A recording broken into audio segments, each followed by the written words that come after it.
Odkrivamo manj znane kotičke slovenskih občin, spoznavamo zanimive sogovornike, krajevno zgodovino, etnološko dediščino in naravne znamenitosti. Dobrodošli v oddaji Zlati ključi. Asja vsak teden v 3 oddajah išče namige in zlate ključe, na katerih so uganke za gledalce. 3 oddaje, 3 uganke, 3 besede, ki tvorijo nagradno geslo. Tega pošljite na našo Facebook stran in tako sodelujete v nagradni igri. Če ste pustolovci po duši in iščete idejo za izlet ali oddih, se nam pridružite v odkrivanju Slovenije.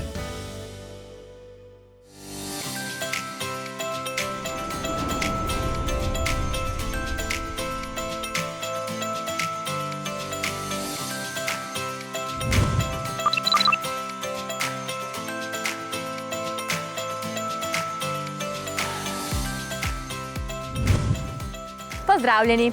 Upam, da ste tako kot jaz pripravljeni na novo doživetje po glavnem mestu Slovenije. Mislim, da bom danes jaz obogatela še za eno novo izkušnjo. Jaz se ravno odpravljam proti hostlu, me pa že zanima, kje bom lahko prespala po enem dobrem ljubljanskem žuru.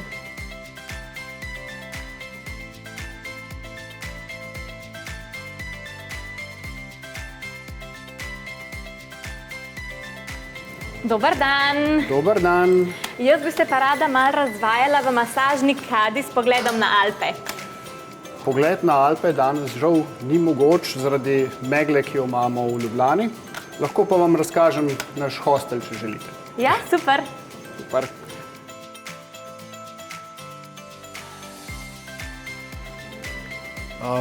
Mi poveste kaj več od hostla? Ta hostel smo odprli lani. Ima 92 cabin logov, 15 futurističnih kapsul in pa 5 šotorov s pogledom na Alpe. Čudovito. Kaj pa pomeni tale maskota? Sem jo takoj zapazila? Ja, tole pa je naš Fuzzy Monster, ki nas spremlja praktično na vsakem vogalu v hostlu. Ima lesene rožičke, pravi gozdni možic, ki prinaša srečo našim gostom. Kakšni gostje pa se pri vas ustavijo? Običajno so to mladi gostje, ni pa to nujno, lahko so to pač starejši gostje, pravi digitalni nomadi, ki si želijo drugačno izkušnjo. Kako pa se je sploh vse skupaj začelo? Od kje vam ideja, da ste ustvarili hostel? Hostel sam je del družbe hotela Union. In v hotelih Union smo si zaželeli ponuditi tudi alternativo drugim ostalim ljubljanskim hotelom z drugačno namestitvijo. Iz tega je pač nastal naš Fuzzy log. Odlično. Mi lahko pokažete tudi kakšno sobo? Ja, seveda, greva pogledat. Vidim, da je tudi vaš hostel opremljen v lesu. Kako pa se zavzemate za trajnost? To je recikliran topolov les. S tem topolovim lesom smo opremili praktično cel Fuzzy log. S tem smo pri emisijah prihranili do 20% izpustov. Drugače pa se nahajamo tudi v delu, kjer so bile prej kompasove pisarne. Ta prostor smo preuredili in s tem, ko smo to prostor preuredili, smo z emisijami privarčevali do 80%. Napram novi gradnji. A se lahko pogledam sobico? Seveda, kar odprite.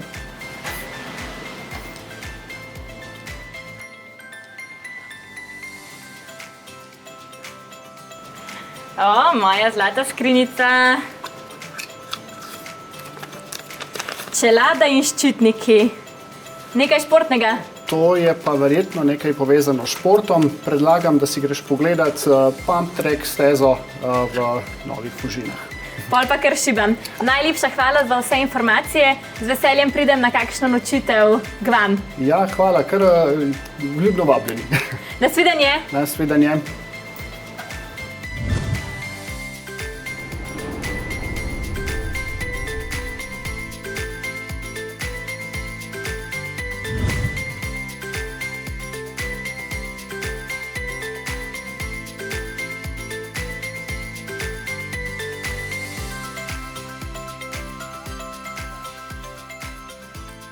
Živa. Živja, živja.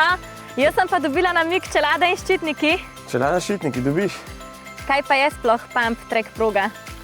V bistvu po slovensko je to tlačilna proga, sestavljena iz grbin in ovinkov. To pomeni, da v bistvu ne poganjamo, ampak pumpamo. Se pravi, s telesom ustvarjamo gibanje, hitreje pumpamo, boljš pumpamo, hitreje gremo s kolesom. A pa se da po progi izvajati tudi kakšne akrobacije? Se da, to je odvisno od proge. Če imajo kakšne proge skoke, se tudi na skokih da kakšen trik narediti. Vse je odvisen, kako naredijo progo. Tako da ene so večje, manjše, ponujajo več užitka, druge manj, ampak po vseh je treba delati. Vse užila, ko boš provala 2-3 kroge, pa si brez zadaha. A res prav provala bom? Ja, boš, a ne? A pa se da ta šport tudi trenirati, a je to bolj za amaterje? Kakor si vzameš, lahko imaš kot rekreacijo, lahko pa tudi treniraš.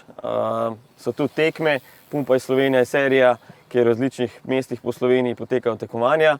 Imamo pa tudi, letos bo drugo državno prvenstvo, tako da pa na svetovni seriji imamo pa tudi, smo letos zbrali tudi že svetovnega prvaka. Tako da šport se razvija. Jaz sem pa trenutno trener v lokalnem klubu KD Ride, kjer treniramo BMX in je tudi takle pump track, tudi en del treninga. Drugače pa izvajamo treninge na BMX progi v Ljubljani in Linhartovi. Koliko pa je zdaj to razširjen šport po Sloveniji? Koliko najdemo pump track prog? V parih letih se jih je tako razvil, da ima v bistvu že skoraj vsak slovenski večji mest ima takole pump track progo, kar je super. Glede na to, ko gledam, ko sem jaz začel voziti, ni bilo nobene.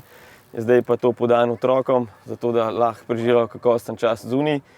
Ne samo kolesarstvo, ampak tudi skiro, skate, vse, kar ima koleška. Tako da ni tle samo kolo, tako da tle za vse. Plus to, da je iz asfalta, je super, da ga ni treba vzdrževati in se lahko voz načeloma kadarkoli. Takrat, ki je malo, kakšen slab vreme, treba malo paziti, kadar si, ampak drugače pa se vidite, je suho in otroci so cele dneve gor. No, zdaj pa mislim, da je res že čas, da tudi jaz poskusim. Tako, ja.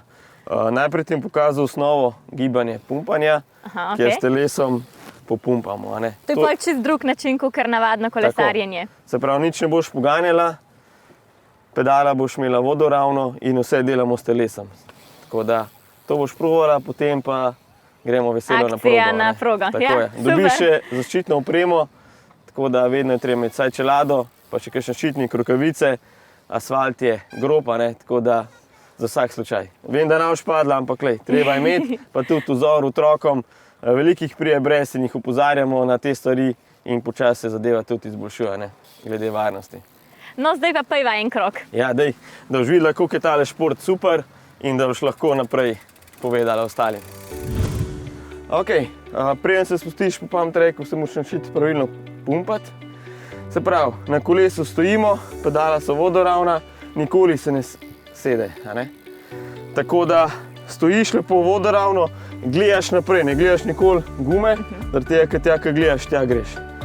Kolena, komolci so rahlo pokrčena in kjer je luknja, gremo dol, na vrh klanca smo gor. Se pravi, lepo pumpamo. Najlažje bo to provala takole. Evo, stisni zavoro. Da grem jaz kar na gor, na kolo. Stopi, stisni zavoro, evo, ostaneš, tako, stojimo, gledaš naprej in gremo malo popumpati. Hop, hop, evo, znaš. A pa kolena moraš čist tegant? Ne čist, rahlo pokrčeno, tako. Evo, videla, da to je fitness, da ni to tako malo, vse perete, ne. Evo, toliko ti gre dobro, da je zdaj čas, da kar sprovaš toga, ne. Odlično. Evo, ok, super, kar stopi dol. Ajde, gremo. To, pedala vodoravno, pedal, prednjo nogo bremeniš, levo malo, tako. Tako, bravo. Hop, hop. Super.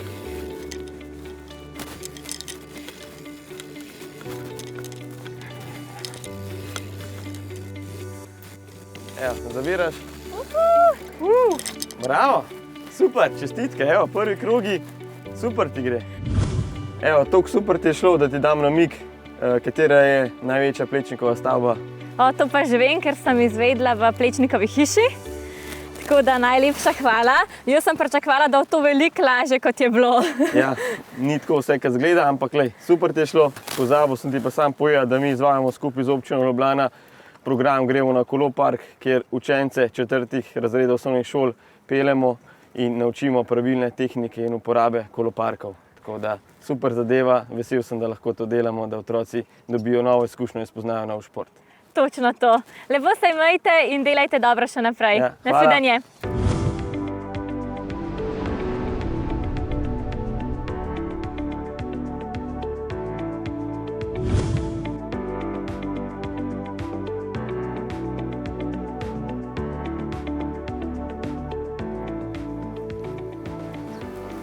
Dober dan. Dober dan, lepo pozdravljeni. Jaz pa že vidim, da sem prav prišla do Tako je. Narodne in univerzitetne knjižnice.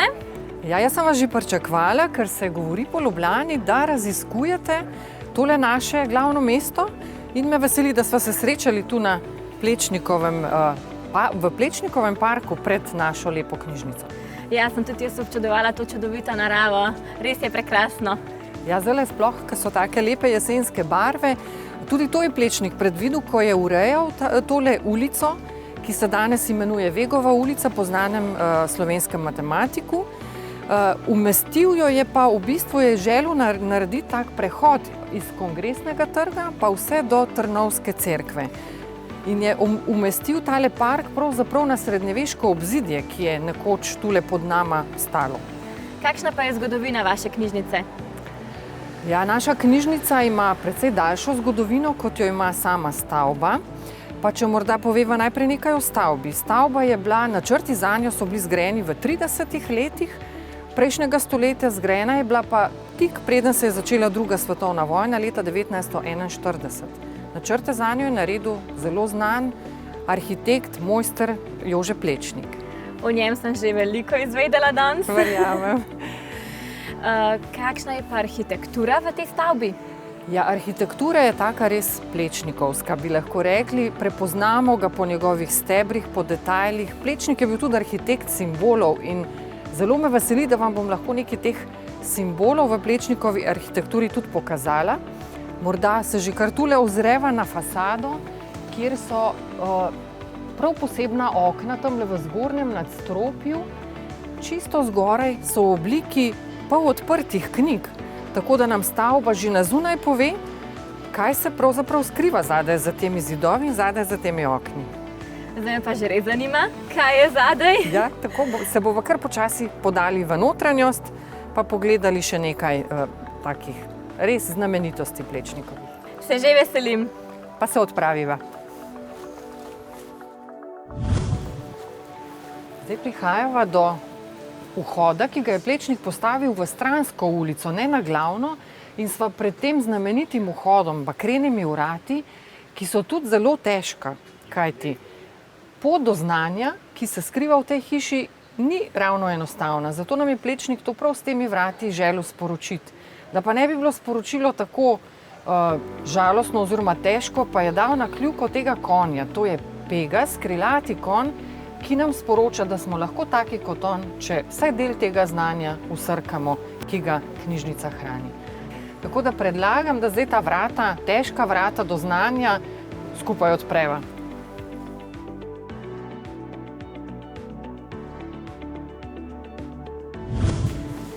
Od kje pa sega zgodovina knjižnice? Zgodovina naše knjižnice je precej starejša kot ta stavba. Začenja se v letu 1774. Takrat je našim krajem vladala Marija Terezija in ona je bila tista, ki je nekaj več kot 600 knjig namenila javnosti. To so bili v bistvu prvi začetki knjižnice. Prva knjižnica se je imenovala Licejska, potem večkrat spremenila ime do leta 1945, ko je postala Narodna in univerzitetna knjižnica. Kaj pa vse lahko danes notri najdemo? Ja, ker smo narodna knjižnica, pomeni, da pravzaprav hranimo spomin slovenskega naroda. Hranimo vse, kar so Slovenci ustvarili, zapisali, to v neki obliki, skoraj vse. In ker smo univerzitetna knjižnica, seveda to znanje ponujamo tudi študentom in profesorjem Univerze v Ljubljani. Torej imamo kar dve pomembni nalogi. Kakšne so pa vaše naloge? Ja, naša naloga je kot narodna knjižnica, torej zbiramo, obdelujemo, hranimo in dajemo v uporabo vse, kar so Slovenci kadarkoli napisali, zapisali v obliki knjig, časopisov in drugega gradiva. Kot univerzitetna knjižnica pa se seveda trudimo biti odprti imeti čim več prostega dostopa, kar v tej stavbi žal zaenkrat ni tako možno, ker smo le vezani tudi malo na to čudovito sicer Plečnikovo stavbo, ki pa ima svoje omejitve. Torej so pri vas dobrodošli prav vsi, ki so včlanjeni v vašo knjižnico? Tako je, ja. Vabljeni vsi, predvsem pa študentje, raziskovalci, da pobrskajo po naših policah in arhivskih zbirkah in bodo sigurno našli kaj za svoj študij, za svoja zanimanja. Ogromno znanja je skritega in pospravljenega v naših skladiščih. Vsi želi novega znanja torej? Tako je, ja. No in ko sva že ravno pri znanju, jaz imam nekaj za vas, eno stvar. A res? En tale zlati ključ, s katerim boste verjetno lahko odklenili tudi nadaljnjo pot do znanja. Delo arhitekta Jožeta Plečnika je zaznamovala 3 srednje evropska mesta: Dunaj, Prago in Ljubljano. Zaradi svojevrstnega sloga bi Plečnik po besedah priznanega dunajskega kritika Friderika Achleitnerja utegnil postati celo arhitekt prihodnosti. Po vrnitvi v Ljubljano, kjer so mu ponudili mesto profesorja na novo ustanovljeni univerzi, je vse ustvarjalne moči posvetil oblikovanju mesta. Plečnikova Ljubljana se kot svojevrstna urbanistična posebnost uvršča med najpomembnejše celostne umetnine 20. stoletja. Tu je že drugo vprašanje za tvoje gledalce. Zanima me, kako z drugo besedo imenujemo glavno mesto. Ti pa obišči prostor, v katerem potekajo razstave in dogodki. To bo še zanimivo. To pa je najboljši namig za vašo pot naprej. Se že veselim. Najlepša hvala za vse informacije. Zelo sem uživala in lepo se imejte. Tudi vam hvala za obisk in srečno naprej. Nasvidenje. Nasvidenje. Danes je bil zame precej pester dan. Jaz sem čisto navdušena nad pump trackom, kjer sem se lahko preizkusila v kolesarskih vragolijah. Od nekdaj sem mislila, da je to bolj fantovski šport, ampak sem bom zagotovo še prišla. Obiskala pa sem tudi hostel, kjer niso le prenočišča, ampak še veliko več, in pa Narodno in univerzitetno knjižnico, ki je res polna znanja. Jutri me zopet čaka nov dan, poln doživetij. Se vidimo!